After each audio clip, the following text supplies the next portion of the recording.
Hello and welcome back to the Beautiful Things channel. Today you are joining me and another stash. So if you've watched my earlier Spotlight haul video, which I will link up here, you'll know that I visited Spotlight, the Australian fabric and craft store, on Boxing Day. I was actually very restrained, and on the final day of our holiday, as I was packing my suitcase in the morning, my mother-in-law came in to me and said, "Don't suppose you fancy another trip to Spotlight, do you? You know, just in case there's any more bargains in the sale." And I was like, I don't need anything. I was restrained, it was good. I shouldn't go. And I don't know if there's room in this suitcase, and I want to save room in the suitcase. I'm going to Singapore, I'm going fabric shopping there, and oh, go on then.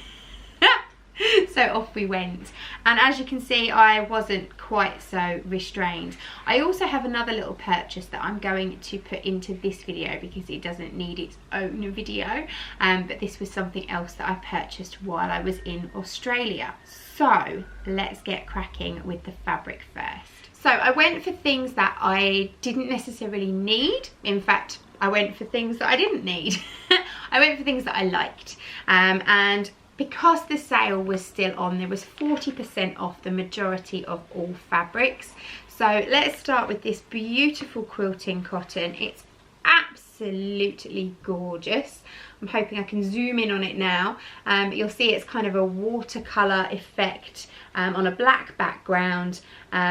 Beautiful and vibrant, and I got 2 meters of that. As I say, I don't know what I'm going to do with any of these quilting fabrics. I know what I'm going to do with the apparel fabrics, but these are just for my stash, and I will probably end up making projects for the So Beautiful Things online sewing club with them. The next one I did actually pick up and look at in Spotlight the first time round. I liked it, but I didn't buy it because I was going with that I don't need it mindset. So I picked it up this time round. It's a lovely kind of creamy taupe colour, and if you look closely, you'll see there's little orange, pink and turquoise birds on there. I don't know if I'm going to be able to zoom in, so I'm just going to bring it to the camera, and there you can see it in more detail. I did only buy a metre of this one because, I know, half a metre of this one, because this was slightly more expensive, and I know that I can get an awful lot out of half a metre. Now, let me find the others. I'm going to do quilting cottons first. I absolutely love this one. Again, I think I only got half a metre of this one because it was a little bit more expensive. I know Elspeth's going to love this one. It's a watercolour fabric. It's designed by Nilola exclusively for Spotlight, and it's really beautiful. There was about 4 different ones that were all in this same range, and they're absolutely stunning. My mother-in-law has said they often do a sale at the very end of January, and if she goes in and she sees any of these in the sale, then she will pick me up some more yardage of them. This is a cute one as well. I have no idea what I'm going to do with this, but it was really cheap. It's called Crafty Studio, and it's by, I'm just trying to move this selvage so that I can see, by Studio Fabrics Net. And again, it's 100% cotton quilting weight. I've got 2 meters of this, and it's, as you can see, little needle pin jars with bobbins and safety pins and thread inside. I suspect this will become some sort of sewing machine mat, or sewing machine cover, or sewing something. I have a few plans up my sleeve that I could possibly use that fabric for. So that's all my quilting cottons. This one I know exactly what I'm going to use it for, and it's actually going to get cut out this afternoon. This is a cotton drill, or they call it cotton duck, which is what I've always called it, but more recently I've seen it called cotton drill, and it's beautiful. It's silver, so it is metallic with rainbow animal print, and I think it's more giraffe than leopard, but it's absolutely beautiful. I did get 2 meters of this, and it's going to make the large sized messenger bag, which is the first project in our gold online sewing club, and I need to get that filmed, edited and uploaded this week because it's due to go live and out to our members in the gold group on the 13th of January. If you're watching this and you've signed up for the online sewing club, or you're looking to sign up for the online sewing club, then you can't join the gold level. You can only join bronze or silver, but you are slowly upgraded into the gold group. So if you've joined silver, you'll be upgraded to gold in 6 months time, and if you've joined bronze, you'll be upgraded to gold in 12 months time. And the people that are being upgraded into gold this month are the people who've been with me from the start. So this is going to be a beautiful project. I'm very much looking forward to working with it. I'm wondering whether I should perhaps have washed it first because it is quite stiff. But bearing in mind it's going to be a messenger bag, I don't think that's going to be too much of a issue. I bought 2 more fabrics in Spotlight. The first is a quilting weight cotton. I have a feeling this might be what Sian from Kingish Behaviour was looking to get her hands on. I know she was talking about lemons, but it is absolutely gorgeous. As you can see, it's black with lemons. Now yellow is a colour that I can't normally wear, but I think it isn't bright yellow that's the problem. I think it's mustard that's the problem. And I think it's okay if I have it with other colours. It doesn't tend to drain me out on a black background. Now this is destined to be a beautiful shift dress. I'm going to use the bodice that Madison drafted for me recently, and then I'm going to add sleeves, and I'm going to put a pencil skirt on it. So I'm probably going to kind of mash together the Tilly and the Buttons Mimi dress, which I know looks really nice, and that bodice. Or I might do Mimi sleeves, that bodice and the Sew Over It Ultimate pencil skirt. I'm not sure just yet, but it's certainly going to be a lovely little shift dress for the summer. I am going to wait before I do this until the spring, because I'm hoping to shift a few pounds over the next couple of months, and I want to make sure that this fits really nicely. But I got that with the view to it being a beautiful shift dress for my summer holidays, although I don't know where I'm going just yet. Last but not least, this one is wacky. My mother-in-law looked at me as if I was mental when I bought this. My husband's face was a picture when I showed him, but I think it's going to look really, really nice. It's really fun. It is, I'm not sure what the actual fabric content is. Let's see if I can find the selvage. It's silky satin, so it's going to be an absolute bind to work with, but it's incredibly floaty, and as you can see, it's bananas. So it's lots of fun, it's really floaty. This is destined to be a Sew Over It Eve dress. I absolutely love my leopard print one that I've got. I think this will be lots of fun. It'll be perfect for the summer and holidays, and a banana dress. I mean, what more could anybody want in their wardrobe? I love it, and I can't wait to get started on this one. Again, I'm probably not going to rush to do this because I probably won't wear it until the summer, so it'll be something that I start and I put into my spring sewing plans. The only other thing that I bought in Spotlight were some stickers. These are normally $3 and they were 75% off, so they were just $1, so it's like 40p or something silly. I should have bought some more really, and it's a set of stickers, and as you can see they've got the numbers 1 to 24 on them, and there is a little snowflake added extra for 25 for Christmas Day. And I thought if I do a yarny advent or an advent of some sort next year, then these will be perfect to go on the packages. But I know exactly what's going to happen. It's January now. These are going to get lost. So what I might do is put them in my whip box because it's not overflowing as yet, and at least if they're in there, then every time I go to my whip box I'll see them, and hopefully when I'm then getting ready for Christmas and my whatever advent I decide to do, I know where they are. So that's my Spotlight haul. The next thing to show you is some fabric that I got from Nerida Hansen. Now, if you haven't heard of Nerida Hansen yet, I will link her down below. I went to visit some friends while I was in Australia. I went for the day just up to Ocean Grove to meet up with a group of people who I had met online in a group that I've been in for the last couple of years. They all live in Australia. They all live fairly close to Melbourne, and one particular couple lived in Ocean Grove, which is a beautiful beach resort. So I went up for the day, spent the day with them. We had fun in the sea. I'll pop a little picture up here so you can see. We had a good laugh. But when I got there in the morning, Loretta, my friend, is friends with Nerida. And she'd already shared her details with me previously, and she'd promised me that she'd take me to her shop. So that is where we went. So Nerida actually has a fabric online business. Take this out for it crunkles all over the place. And she actually sources artists and fabric designers. She gets the fabric printed in small batches and then sells it. And she's actually got some really good licenses for some pretty famous Australian stories.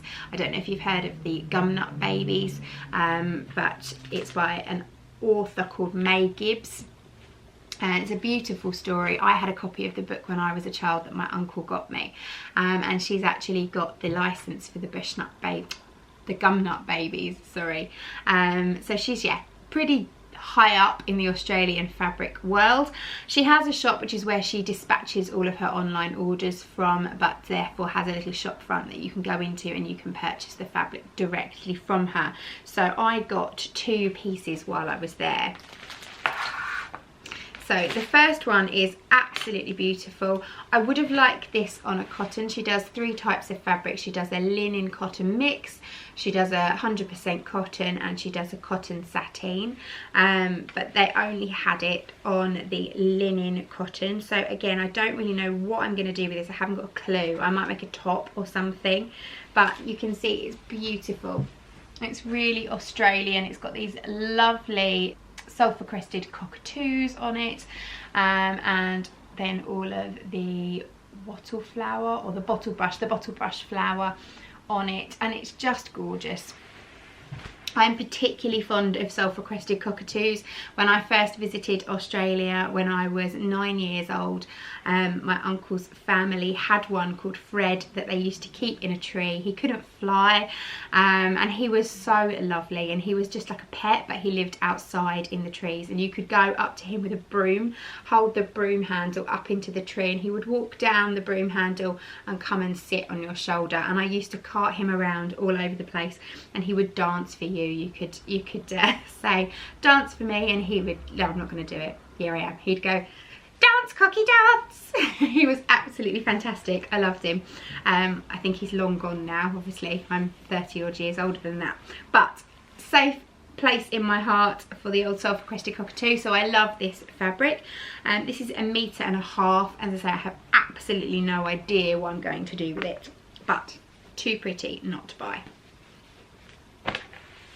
The next one is in plastic, so let me just take it out. It is a remnant, but it's a good size remnant. It's again 1.5 meters, so it's more like an end of roll. And this really reminds me of Rifle Paper Company. It's beautiful. It's really, really bright. And this is the cotton sateen, and it's lovely. It's just so gorgeous. I say it's the cotton sateen. Yes, it's the cotton sateen. It's really lovely. It's lightweight, so again, it would make a really nice top. It's quite drapey, or you could interface it and turn it into a bag or something. Likewise, I have no idea what I'm going to do with that, but loved it. So I've got one more crafty something to show you. It's not fabric, but it might as well be included in here. A couple of days after Christmas, my in-laws took us to Werribee Open Range Zoo. They bought us tickets for an overnight safari. It's called a slumber safari. Now the great thing about the Werribee Open Range Zoo is it's like a safari park, so all of the animals are out in the wild, in large paddocks. So it's very much an environmental experimental facility where they're encouraging breeding programs and looking after species that are otherwise going to go extinct in the wild. So it's not like a zoo where all of the animals are caged, so it's fantastic. But what they have is these wonderful slumber lodges. I'll put a picture of our one up here, and we stayed in one of those overnight, and we went out in a small group and we did various different activities where we got to interact with the animals and meet the animals, and it was absolutely fantastic. The great thing about it is that you never really know what you're going to get when you go on one of these safaris, because they make no guarantees that the animals are going to interact or engage, because they're encouraged to be as wild as possible.